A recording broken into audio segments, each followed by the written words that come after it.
पहलगाममधल्या दहशतवादी हल्ल्यामध्ये महाराष्ट्रातल्या 6 जणांचा दुर्दैवी मृत्यू झाला आणि या 6ही मृतांची पार्थिव आज मुंबई आणि पुण्यामध्ये आणली जाणार आहे। त्याबाबत मुख्यमंत्री कार्यालयाने माहिती दिलेली आहे। या सगळ्याची जबाबदारी 4 मंत्र्यांवर मुख्यमंत्र्यांनी दिलेली आहे। आशिष शेलार, मंगलप्रभात लोढा, गिरीश महाजन, माधुरी मिसाळ यांच्यावर ही जबाबदारी दिली गेलेली आहे।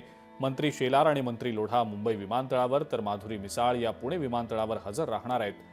काश्मीरमध्ये सध्या अडकून पडलेल्या राज्यातल्या पर्यटकांना परत आणण्यासाठी मंत्री गिरीश महाजन हे श्रीनगरकडे रवाना झालेले आहेत। महाराष्ट्रातल्या 6 मृतांची पार्थिव आज मुंबई आणि पुण्यामध्ये आणली जाणार असून 2 विमानं मुंबईच्या दिशेने रवाना झालेली आहेत, तर 3रं विमान आज संध्याकाळी निघणार आहे। संजय लेले, दिलीप डिसले, हेमंत जोशी, अतुल मोने यांचं पार्थिव हे मुंबईत आणलं जाईल, तर कौस्तुभ गणबोटे आणि संतोष जगदाळे यांचं पार्थिव पुण्यात आणलं जाईल।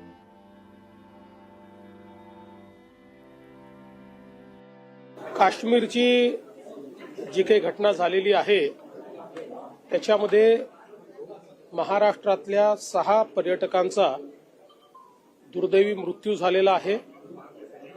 त्या 6 लोकांचे पार्थिव हे महाराष्ट्रामध्ये येणार आहेत। 4 पार्थिव 2 वेगवेगळ्या विमानाने मुंबईमध्ये येणार आहेत। 2 पार्थिव हे पुण्यामध्ये येणार आहेत। मुंबईमध्ये आशिष शेलारजी आणि मंगलप्रभात लोढाजी हे 2 मंत्री एअरपोर्टवर सगळ्या व्यवस्था पाहत आहेत।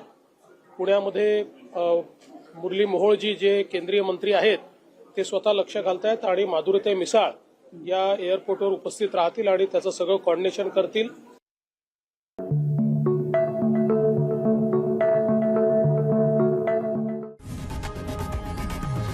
लोकशाही मराठी ऐका, पहा, जागरूक रहा।